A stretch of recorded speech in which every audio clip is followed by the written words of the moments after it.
விநாயகர் தான். உங்கள் ராசியிலே கேது பகவான் இருப்பதனால் காரிய சித்தி மாலை கேட்க கேட்க பலம் அற்புதமாக ஏற்படும். பிள்ளைகள் விஷயத்தில் யோக பலங்கள் காணப்படும்.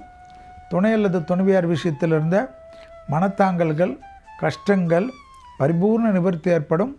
காதல் அமைப்பு அந்யோன்யம் அதிகரிக்கும். குடும்பத்தில் காணப்பட்டிருந்த நிம்மதிகள் படிப்படியாக கஷ்டங்கள் எல்லாம் தீரக்கூடிய அமைப்பு ஏற்படும்.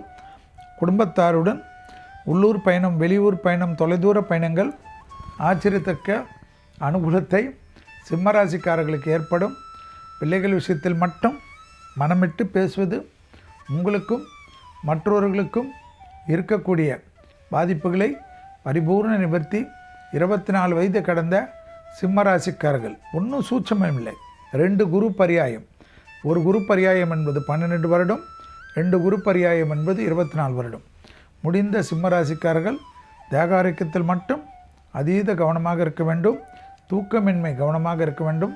நரம்பு கோளாறுகளில் அதிக எச்சரிக்கையுடன் இருப்பது நன்மையும் சந்தோஷத்தையும் ஏற்படுத்தும் என்பது வாகன அமைப்பில் மாற்றங்கள் அனுகூலத்தை பெற்றுத்தரும்.